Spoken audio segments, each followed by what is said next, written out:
Hi, I'm Dwight Thomas, and I'm Director of Music and Organist at St. Peter's Cathedral in St. Petersburg, offering another installation of thoughts about music and the arts. I'm recording once again from my home in the organ room on a 3-rank Moeller Artiste that was built during the 1940s that controls a couple hundred pipes. Once again, it's nothing fancy, but I'm still really grateful to have it. And this week I'd like to talk with you about something that I've been wanting to talk about ever since I started recording these videos, and that is to talk about pentatonic tunes, or pentatonic scales. And the word pentatonic, it's just a fancy term for a scale that is built using only 5 notes.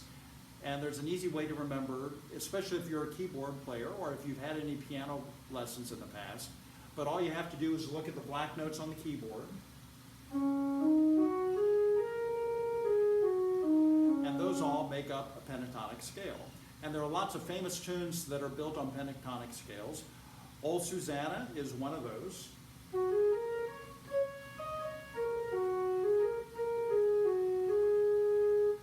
Another one is, that's a favorite of mine, Irving Berlin's Always.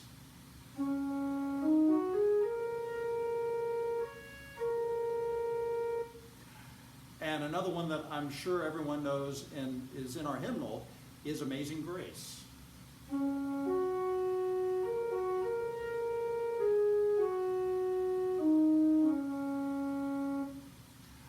As many of you know, I love to improvise, and if you're interested in learning how to improvise or to work on your improvisational skills, starting with pentatonic scales is an easy way to do that. So the first thing you might do is, let's take Amazing Grace as our vehicle because it's familiar. The first thing you might do is just to see if you can play Amazing Grace just using the black notes. And we're going to start on C sharp or D flat, however you want to identify that, the first of the 2 black notes down here.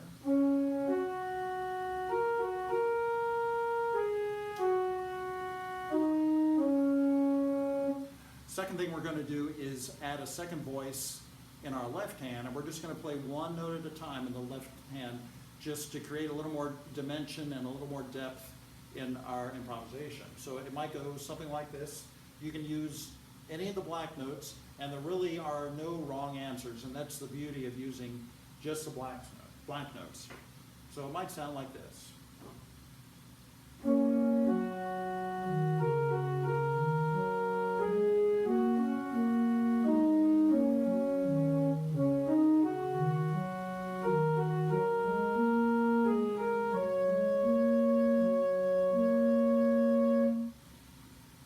That's just an example. Second thing we're going to do, just to kind of bump the difficulty level up, is to add another voice to our left hand. So we're going to be playing 2 notes at the same time. Again, just use the black notes.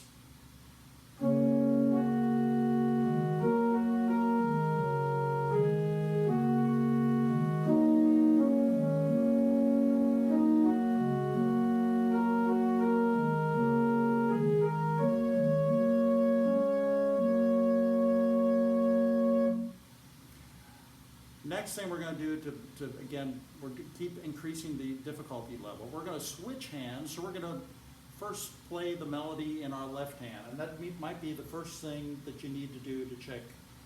See if you can play Amazing Grace with your left hand, starting on C sharp, and so on and so on. Then we're going to introduce another voice in our right hand, again using just black notes. Oh,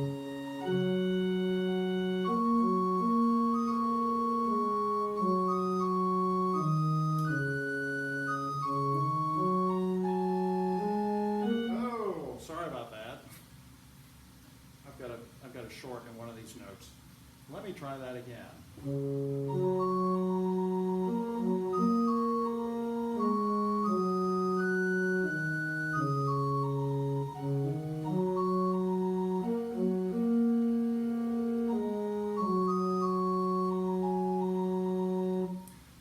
Second voice. This time I'm going to use a technique that's called an ostinato, which is a pattern that is just repeated over and over again. It's kind of an easy way to get the motor running on your improvisation. So we're just going to do this, rocking back and forth.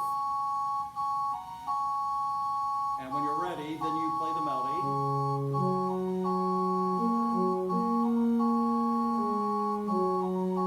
And we're going to change it here, and then back to our original ostinato.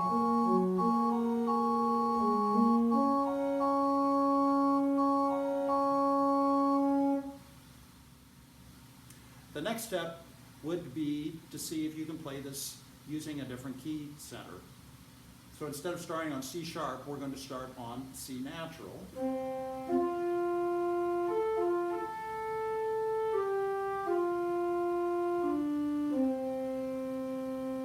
And then we're going to use all the techniques we just talked about, introducing a voice in the left hand, switching hands, playing the melody in the left hand, and so on and so on. This is also a great way that you can, if you have family members who are interested in working on their improvisational skills, and you don't have to have much keyboard training. Again, we're just going to stick to playing on the black notes. Let's flip back to that. Just playing on the black notes. Someone could be responsible for playing the melody somewhere, and you can divide your keyboard into different chunks of real estate. So depending on how many family members you have and how large your keyboard is, if you have a piano that's 88 notes, someone could be responsible for this end and another person responsible for this end. And then you can have something, the equivalent of a swear jar, so that every time someone plays a note outside of the pentatonic scale, they have to throw a penny or a nickel or a dollar into the swear jar, and then at the end of our stay-at-home order, see how much money you have, and then you can spend it on something really fun. Anyway, I hope that helps and that you found that somewhat interesting. I love talking about keyboard playing and sharing things out of my bag of tricks, and look forward to sharing more in the future. As you may already know, Palm Sunday begins this Sunday, and I've been working closely with our Cathedral staff in crafting services for this year. I know we're still physically separated, but it's comforting for me knowing that we're all journeying together through Holy Week towards the glory and promise of Easter.